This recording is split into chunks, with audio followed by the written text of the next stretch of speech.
How important is sleep for people with chronic illness? Huh, you bet it's one of the most important things that you can be focused on in helping your clients, your patients who are suffering from chronic illness to get well. And today we're here to talk with Dr. Tom Moorcroft, who specializes in helping people with chronic illness. He's a Lyme disease specialist, an EBV specialist, and he works with the sickest of the sick people. And we're here talking to him today about sleep and about the importance of sleep. And he has some unique perspectives on helping people to get better sleep. Yeah, there's a lot of stuff that we've heard over and over again, but there's some unique and different things that we need to be focusing on if we truly want to help people to live their best life, get well, and experience deep and profound sleep that supports every aspect of their body. So jump right into our talk today and listen in as Dr. Tom and I discuss sleep and how profoundly important it is for the brain, for the gut, and for overall health. I just think back, like many of us, I have my own healing journey, and I spent 13 years suffering with chronic Lyme disease and babesiosis. And my symptoms were really like a lot of brain fog, joint pain and fatigue, kind of the grab basket fibromyalgia type of thing. One of the big things that was really critical was I had this thing where it's like if I slept 4 hours or I slept 12 hours or anywhere in between, it didn't make a difference. It just felt crappy. And it was one of these things where I kind of adopted this moniker of sleep when you were dead. And what I didn't realize was that actually would get me dead quicker, you know? Yes, And indeed.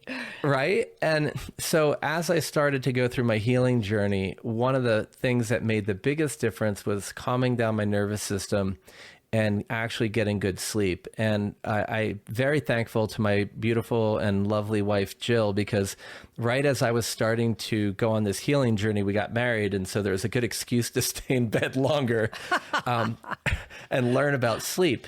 But it's really interesting as an osteopathic physician and a science geek and just someone who just loves how nature, whether it's nature outside of me or nature within me, I just am blown away at how life expresses itself.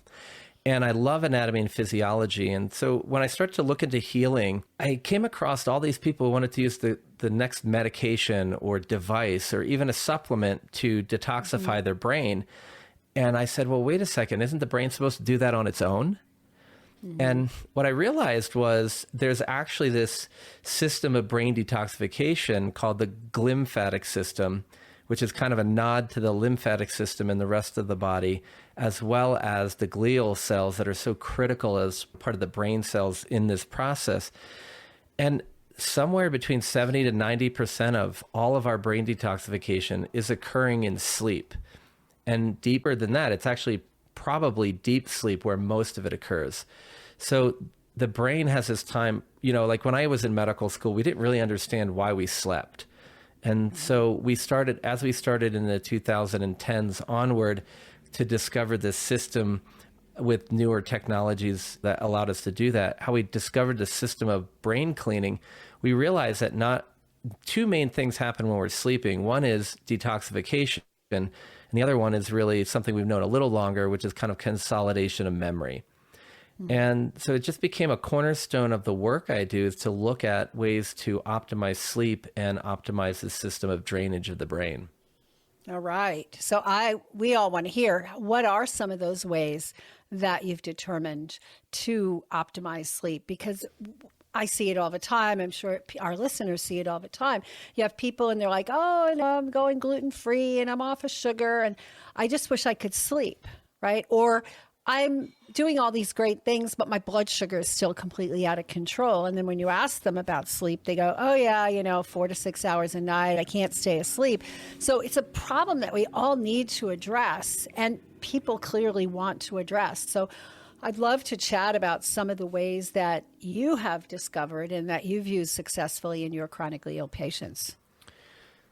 Well, the first thing I think is the awareness, right? I kind of had a little flashback when you were saying 4 to 6 hours of sleep. I'm like, I used to think that I slept a lot, and then I started to monitor it and I'm like, Well, I start to go to bed at 10. I say my bedtime's at 10, but really it's 10:30. But by the time I really go to bed, it's 11:15. And my alarm clock is still going off at 6, no matter what time I go to bed. Right. So Yeah. I think the awareness of the importance it is, I would say there's a couple of key pieces. And I plan the end of my day at the beginning of my day. And that's one of the tricks I found. And by that, I mean, is I get up in the morning and whenever possible, I get outside, I get a little fresh air, get a little sunlight. And one of the key things to getting natural sunlight in particular is it does stimulate melatonin production. So our melatonin production really starts early in the day.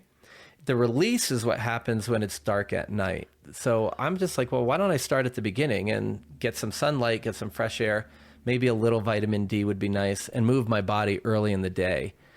And the other part is I really focus a lot on making kind of going to sleep more of a ritual and a healing experience. And so part of that includes sort of the stuff you'll hear everywhere, like get off the screens a couple hours before you go to bed, or at least a half an hour. If you have to be on the screen in the evening, use your blue blockers, all that good stuff. But really, it's deeper than that for me. I really set the intention of, I have that 30 minutes before bed is really about the time to ground what happened in my day, start to calm down, and really just kind of focus on preparing to sleep. It's just kind of like if we prepare to do a lecture, or we prepare before we go in with our patient, or prepare before a test. I prepare to go to sleep. I figure it should be a third of my life. It's probably important. So I really do focus on just creating a ritual. And part of that ritual, Rita Marie, is I want to find ways to help my patient. I like to, you know me, I love to overcome, I love to get all nerdy and geek out on things, but that tends to lead to being more complex than it needs to be. And so one of the simplest practices that I've found to help me calm my nervous system down and really not make it a chore, but make it an act of love, of sharing that with myself, is actually to just find a paper or maybe a remarkable tablet or something like that, preferably something where I'm actually using a pencil-like device. And I just write down 3 wins for the day. And what this does is severalfold. And one is I just get to start to look at all the beautiful nuances of my life. And for my patients who are suffering with chronic illness, they're like, my life sucks, It's like, exactly. No matter what right? And it's like, it never goes right. But I say, hey, could you find 3 small things in your day that you're thankful for, that were small wins? And even if your day was terrible, can you learn a lesson that might help you in the future? And what's really interesting is you write those 3 things down, and then you just let them be. And then I say, hey, why don't we write down 3 things that are going to be great tomorrow, 3 wins for tomorrow. And then we're done. It takes 3 minutes. I tell patients 3 or 4 minutes. Don't give yourself any more time. This is not a test. It's not like we're going to have a journaling competition. I just want you to write down something that comes from your heart. And if you're not used to doing that, get used to it, because this does a couple things. After a few days of doing this, you're going to start to notice that just writing things down will become gratitude. You'll be like, oh my gosh, I didn't realize all this beautiful stuff that happened during my day. And then when that starts to happen, which is very involuntary because your heart and your brain really do want this state, then you start to get out of that hopeless, frozen, sort of parasympathetic state of this freeze. Yep. Yeah. And that allows you to kind of slowly but surely, because that's the key to getting out of freeze state. You got to feel safe. So you have to kind of sneak it in almost. But when you do that, then you start to get into gratitude almost accidentally. And the gratitude part is what then allows your nervous system to calm down. And now you're starting to get chill before you go to bed. Wow. I've never heard anybody explain it that way. So I just want to stop you there so this really can sink in. Number one, there are a couple of things you said. You said write it down. Now, I tell people to do their gratitudes in the morning and gratitudes at night. Think about 3 things, but I don't really tell them to write it down. So can you explain why the act of writing it down is an important piece to this? Yeah, I think this is so critical. It's really just a way we've moved away. A lot of us have moved away from having a nervous system kinesthetic connection to what we're doing. And Our brains, most of us have been used to using our hands for, say, something like drawing or maybe eating. And it's one more sensory input. And I find that we try to change our brain. Like I said, and I did this all the time. I'm still guilty sometimes, but it's like we're trying to force the brain to change in a certain way, where this way we're giving it another natural input, which if you think about the way we used to learn primarily in school was we would take notes and we'd write things down. Yeah. And it's like this, it's sort of embedded in us and our society that this is one other way to help kind of imprint it in our nervous system, if you will. And also, if you think about it, we talk about the peripheral nervous system and all these nerves in our fingers and our hands and our toes and all those things. But the peripheral nervous system is just an extension of the central nervous system. And there's so many things that you can do with your peripheral nervous system that allows your brain and the spinal cord, your central nervous system, to calm down. And so if we want to, it's a direct path to reprogramming yourself. And one of the other things that I love, like I have a mentor in osteopathic manipulation who does this all the time. And then I've looked at all this research. She used to just dance around, but it wasn't like a dance party or a rave. It was more like what we call today shaking. And it's like, if you just stand up and shake your body and vibrate it a little, almost like animals do, you shake off sort of that nervous energy off of the nerves and you get this nice flow of life going, to and fro your limbs. And it's so calming. And if you actually just kind of stand up or even in your chair, do it for a minute and a half or 2 minutes, you'll find that you'll have an involuntary sort of deep exhalation, or maybe an inhale followed by an exhale, very much like you're doing breath work or you're meditating. So it's just another way that is a natural mode of communication to our nervous system. And you think about what you do with your arms and your legs. Like if you're cold, you're going to pull your arms in, but also you might cross your arms if you're uncomfortable. And it's a protective mechanism. So the use or the lack of use of our extremities sends cues to our central nervous system of whether we feel comfortable or whether we feel safe. So for me, that act of actually the physical feedback with the pen just really triggers a safe, calm, because you think about it, like learning environments, a classroom, it may not be your most fun place, but it's generally, not always, but generally a safe place. And so if I'm doing homework at home and I'm writing, it's generally a safe place. And so there's all these cues that we can take advantage of. And so that's one of the reasons I think that writing is so helpful. I love that. A note taker. And I haven't gotten used to just like listening and typing in. And so I have a remarkable pad. But here's the thing. I take tons and tons of notes, but I hardly ever look back at my notes. There's just something about the writing of the note, like you said, like another input into the nervous system, that I don't generally have to look back at my notes. I've just kind of the act of writing it. But if I don't write it down, then I feel kind of freaky, like I'm going to forget it. It's kind of interesting. It is. And it's like, for me, I do type a lot of notes now, and I find that I remember almost nothing.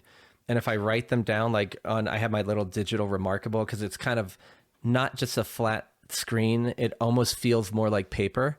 Yeah. It really makes a big difference in what I remember. And that's exactly, I remember medical school and college. It was like, if I wrote the notes once and then I took a few extra notes the night before test, it was a breeze. But if I tried to do it some other way, like memorizing it, no thanks, didn't happen. Yeah, good point. The other thing I wanted to go back to a couple of sentences ago or thoughts ago was when you said about melatonin, right? The importance of going out during the day because light stimulates melatonin. And that might have fallen on people go, no, light, it's dark that stimulates melatonin. But I love that clarity around the light stimulates the production of melatonin and the dark stimulates the release. So that's a great way to remember it. And when you're talking to people about getting outside in the morning is you want that maximum melatonin that night. And it really does help people to sleep better when they get the sunlight in the morning. So thank you for that clarification. Yeah, I think it's so important and I'm really so glad that you highlighted that because it is really a key factor. And then on the opposite end of the day, as you alluded to, we've now kind of gotten up, we've gotten the light, we've stimulated optimal melatonin production during the day, we want to look at how can we optimally release melatonin in the evening. And this is going back to what we were talking about with maybe blue blockers in the evening and minimizing sort of the blue light on our screens. And so that's a really critical part because it's the darkness that lets that out. And so when I look at a few sleep tips at night, in addition to some of the other things we talked about, I really like people to have a dark room. And so I've gone through my room and like anything that's a little red light on something across the room, I'll cover it with black tape. We have the really dark shades. Whenever possible, we try to keep all the electronics out of our room so that we're not sort of getting that stimulus to our mind. And one of the things we see is also, Rita Marie, that I think is such an easy thing to do is turn off your Wi-Fi router at night. And turning off your Wi-Fi router, when you look at blood cells that are exposed to Wi-Fi signals, they tend to stack on each other, which are called rouleux bodies. And that's a sign of inflammation, very much like what you could see in like lupus or rheumatoid arthritis. And so by turning off our Wi-Fi, we actually have the ability to have less stimulus on our minds overnight. And with like our devices, if we have to use our phone, like if we have kids who may be out or we might use it as an alarm clock, we want to turn off everything we're not using. So at the bare minimum, I turn off my Wi-Fi and my Bluetooth because otherwise my phone is trying to connect to it all night long. And I turn it off on both ends. I make sure the Wi-Fi router is off and the phone Wi-Fi is off, and the same for any of the Bluetooth devices. And these are just little things. But when I first turned off my Wi-Fi router, when I learned about this like 10 years ago, I had no insomnia. I slept great. And then for like 2 weeks, I didn't sleep at all. It was like I was so disrupted. And then I went back to normal sleep. And what was really crazy was a couple weeks later, I woke up and I was like up all night long. I'm like, why do I have insomnia? And nothing happened. And then like 3 weeks later, same thing. Another 2 weeks later, the same thing. And I got up and I went down and my Wi-Fi was on. Oh, and my so goodness. Then I figured that I probably detoxified from that extra stimulation at night. And then when I didn't, then I got used to not having it and sleeping more natural. Then when it comes on, I'm like, whoa, that's kind of interesting. So I do a little extra work when I'm traveling because I usually can't turn off the Wi-Fi in the hotel. But I tell people a lot of times, just put it on a timer. You set it once and then you forget it. And then it's like, you don't have to remember. And also if you put it on a timer, it's a good thing to cut yourself off from the internet and that stimulation at night. So even if you don't believe me about the Wi-Fi stimulation and all the red cells and inflammation and hyperactivity in your brain, the other part is just get off the darn screens and let yourself create that sleep sanctuary. And the other thing that a lot of Americans forget is your bed is for two things when you're an adult and one thing when you're a kid: sleep and sex, and that's it. And all this watching TV and reading till all hours of the night, and one of them is worse than the other, but they're all kind of just stimuli that don't really reinforce that your bed is for rest and rejuvenation. And that's really what we want to do. I love hearing that because actually for me, I'm a fanatic and I do everything that I think is right. But those are the things that are difficult for me. I don't have any trouble sleeping, so I would be more inclined to look at it. But I find that, for turning off the Wi-Fi when you have a partner in the house who doesn't buy into it is challenging, right? But the other piece is I got out of the mode. I didn't have the phone out of the room, but I put it on airplane mode until I had teenagers who were going out there driving. And they weren't coming home, right?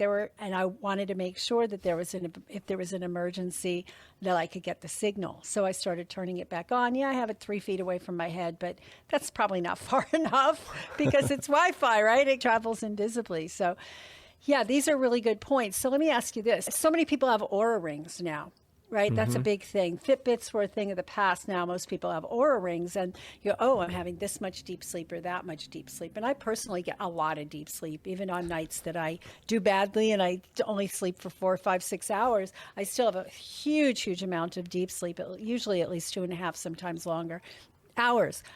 But my husband gets on good nights 30 minutes of deep sleep. Right? So let's talk about maybe some other strategies, or are those enough? Or are there other strategies for helping people to get more deep sleep? Yeah, I mean, I think there's a couple pieces here. And one of those is everybody's an individual. And 30 minutes seems a little bit low, right? But Yeah, I know yeah. a lot of people who are very healthy at an hour and a half, right? So, and I'm really usually looking at the whole picture. And if we can get our REM and our deep sleep relatively the same and close to 40 or 50%, I prefer 50%, but I'll take what I can get sometimes. I think that's important. But you could potentially see greater health benefit in your husband going from 30 to 45 minutes than you going 2.5 to 2:45, right? So I really think that's important. From a deep sleep perspective, this is where the other part of the idea of preparing your next day with your wins that night. When you go to sleep and you give your mind, your conscious mind, this chance to dissociate, because that's what happens when we sleep. But then your subconscious is sitting there with a job to do, which is like figure out how to get these wins for tomorrow. Now, what's really cool is your conscious mind, if you say, hey, I'm going to win $1 million tomorrow in the lottery, your conscious mind going to be like, there's no way that's even going to happen. But your subconscious is like, no, I don't know, you just told me you're going to win $1 million tomorrow. And it doesn't judge. And so this is kind of like where subconscious becomes super conscious and kind of plugs into the universe. And whether you call that life force or the divine or God or whatever word it is, I think it's really important that in sleep, you get to the point where you are open to new possibilities. And what's really interesting is people who start to do these gratitude practices and pre-planning their gratitude for tomorrow over the course of 3 to 6 weeks, and sometimes 3 to 6 days, you'll start to see they sleep deeper, because in order to do that work, you go into a deeper mode of sleep. I also see a lot of people have a lot of other things going on. We use everything from, I've designed very specific sleep meditations that also include binaural beats to help get people down in that brainwave pattern. We use brain mapping and neurofeedback in our practice to get people to calm their brains down and do that. But I think the biggest thing is, like, to the point you made earlier of, hey, it sounds really cool, Tom. It's great. I can't turn off my Wi-Fi. I've got kids. It's not about doing all of these things. And we don't all, in order to be healthy, we don't have to all become biohackers and do everything 100%. I have my clear glass on my desk here with some water in it. And I think of this as like, as a practitioner and a person who just as a human being wants to be healthy, I've looked at this, I coined this term called chronic toxin overload. And we talk so much about it, but the bottom line is our bodies have an ability to hold on, to tolerate and deal with so much. And when we go over that amount, like as if I continued to fill the water up in the cup, it spills over. Yep. So I have two things that I can work on. I can minimize the amount of junk I have to deal with in my life, and I can increase the capacity of the vessel. Mm-hmm. And so it's really simple, right? You don't have to do all the things that we're talking about. And there are so many other things you can work on, but pick one or two things that resonate with you and that you're going to commit to doing on a consistent basis. And then allow that daily practice of either breathing before you go to bed or calming down. And if reading calms you down, that's great. Just make the decision of whether you should do it in a chair or in your bed based on how you sleep. But do something that brings joy to your own heart and allows your nervous system to kind of calm down and release a lot of the stuff from the day. And that way you're taking down the amount of stuff that has to go in the vessel. And if you do a practice like turning off the Wi-Fi is more filling up the cup. If you want to make the cup bigger, that's where we get into our mindset practices, our meditations, or our neurofeedback and such. So we can work on either side of that. We don't have to do it all. We just have to pick one or two things to focus on. I love that. I use that analogy all the time with people.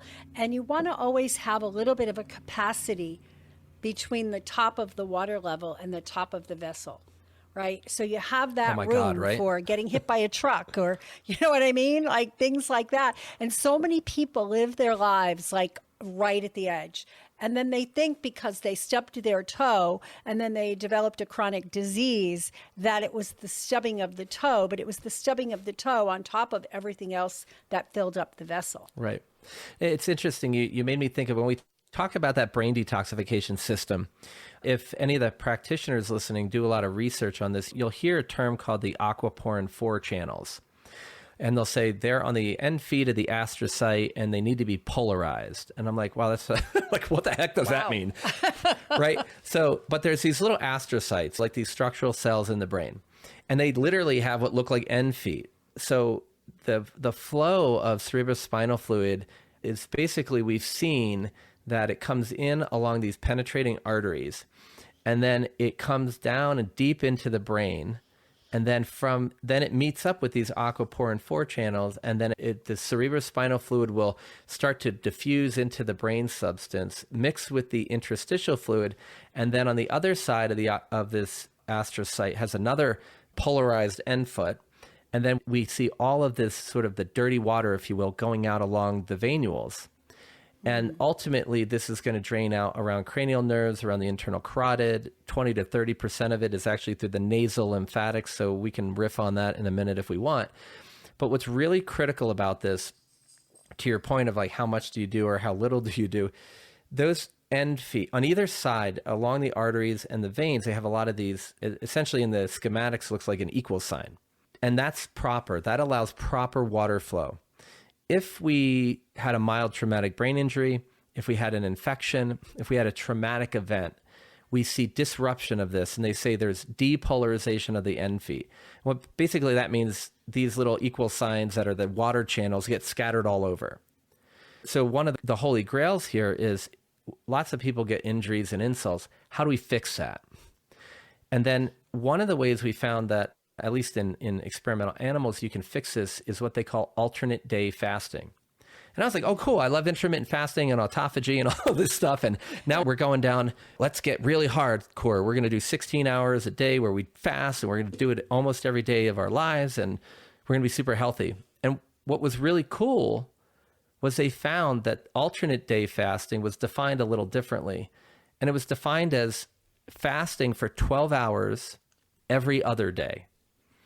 And I'm like, I don't even consider not eating 12 hours as fasting. I don't even in think my of that life. as fasting either. That's just Right? normal hygiene, right? Yeah. Exactly. Every other day. And so I usually tell people, hey, start at 12 or 13, work your way up to 14 or 16 preferably, and do it 4 or 5 days a week. Don't get so caught up in it. And what I found interesting was, this is probably the minimum that you need, but at the same time, it makes it accessible to more people. And it's a starting point where I have data that I can show, if you commit to yourself, you can help your brain detoxification. Now, what does this have to do with sleep? Well, we did say that during deep sleep, particularly, we have more functionality here. But if you think about it, if you're more consistently cleaning more toxins out of your brain, bringing down your brain inflammation levels, now you've brought down the level of crap in your cup.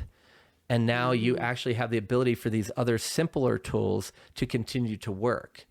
And so a lot of times I talk a lot about safety and Lyme disease, and because a lot of people with chronic Lyme are like sick forever. And people are like, oh, they have this illness mentality. They have secondary gain and all this. I'm like, well, they may, but let's look at a different thing.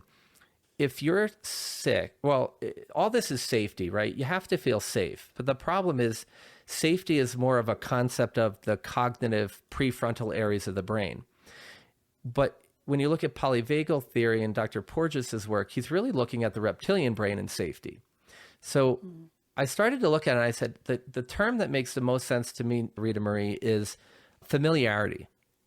And familiarity is, you can look at kids, and a lot of kids will watch the same movie over and over and over.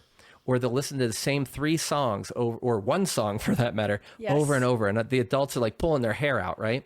Yep. And the thing is, because that song is, or that movie is familiar to them, and that equates to feeling safe. So if I take someone who has an acute illness, that feels very unsafe, very unfamiliar, very unsafe. But if they stay in that illness state for a period of time, then that becomes the familiar state.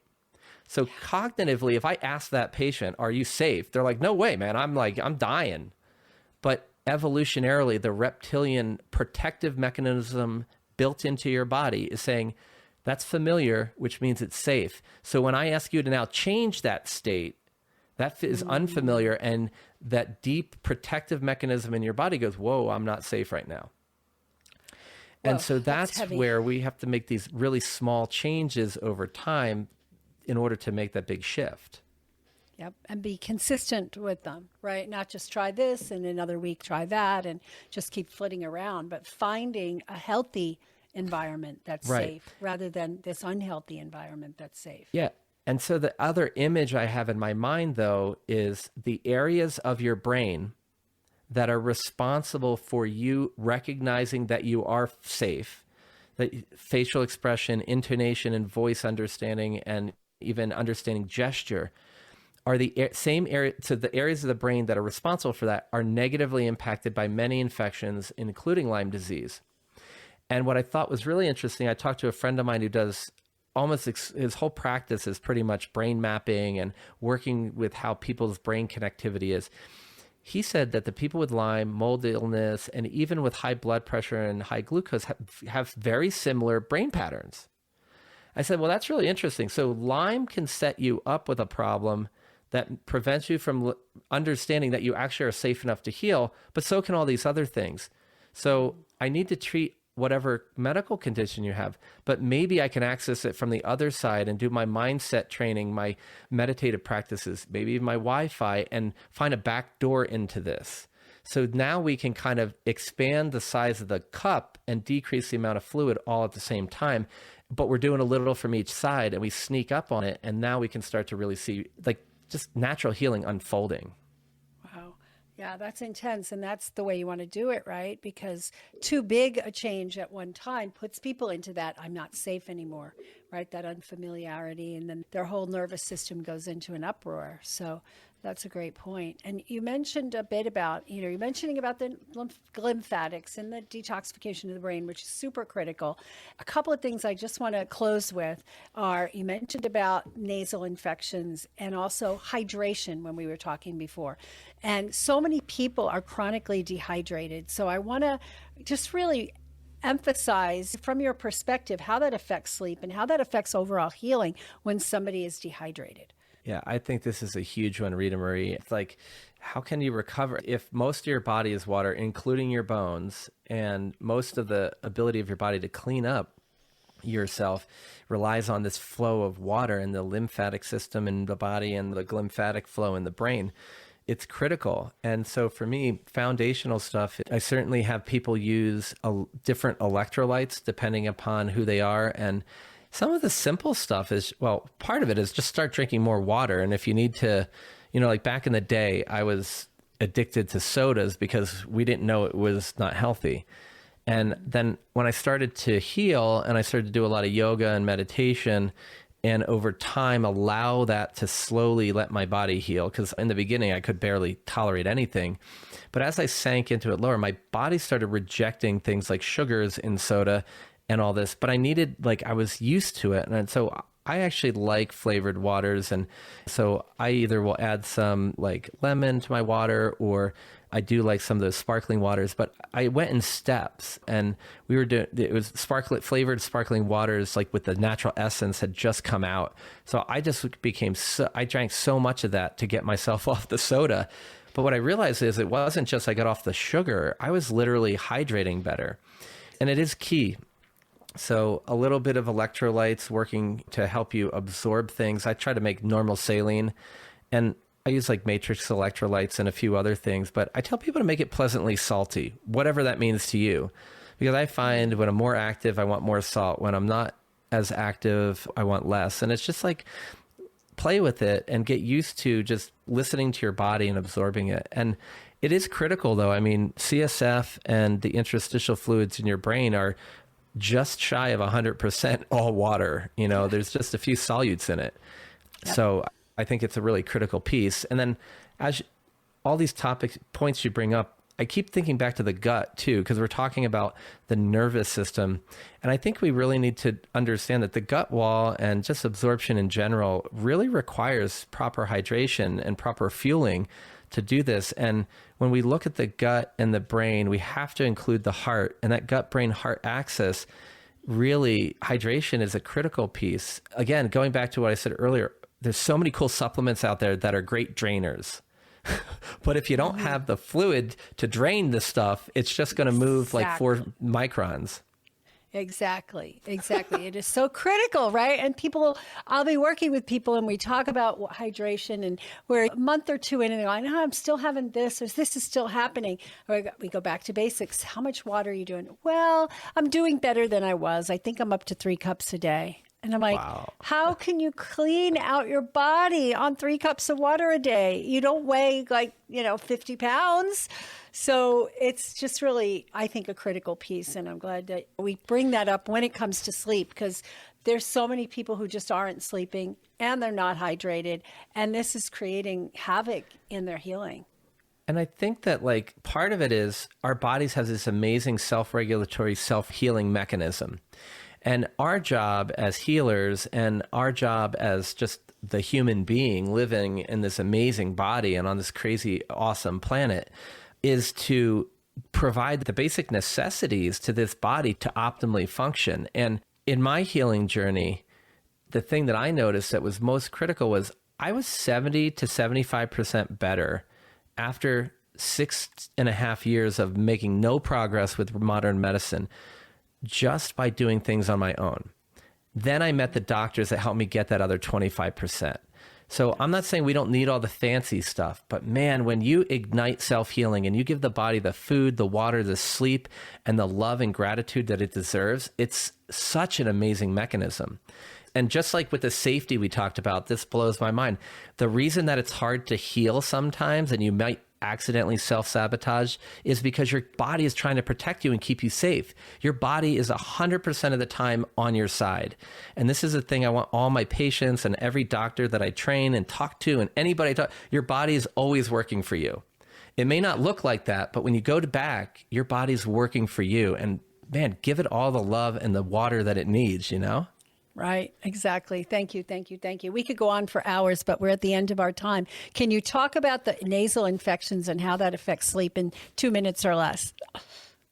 I can try. So basically what we find is if we have strep is our common one, if we have recurrent strep infections in our throat and our nose, our own immune system will have Th18 cells that are primed for group A strep hanging out in our nose, and ultimately they'll go up the nasal lymphatics into the brain, leading to inflammation, autoimmunity, and break down the blood-brain barrier. And so one of the problems is that nasal lymphatic pathway is still drainage for 30% of the brain.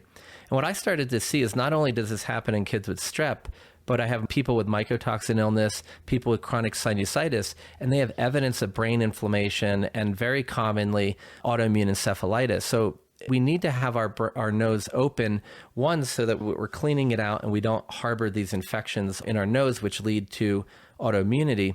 The other part is with 30% of the brain drainage coming out of the nose, we really want to focus on optimizing that drainage.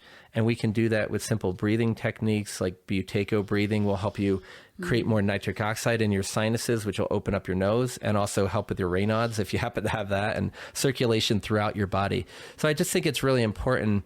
And one other piece for opening up your nose is if your nose is clogged up, it's probably because you're breathing through your mouth and you need to breathe through your nose more.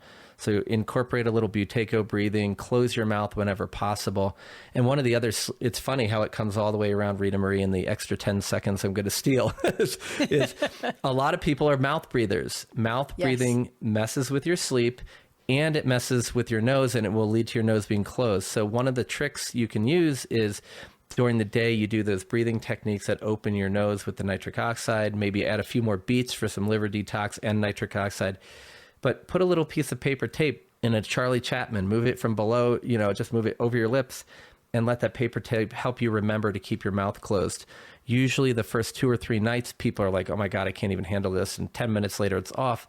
Within a week, people are sleeping deeply with their mouth closed and their nose gets more and more open, and it won't keep your mouth closed if you need to breathe through it. So it's a really nice cheater way to open up your nose.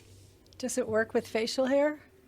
You have some. Well, as you know, I'm full bearded right now, and you can try it out, but I learned to do it. I actually did it. I had the little soul patch, and the rest was all clean shaven. So I figured out a way to do it, but you have to get a little creative when you have facial hair. Yeah. Well, actually, this is the Native Americans, and actually Native Americans like North and South America, there are different tribes that would actually tie their babies' mouths closed at night.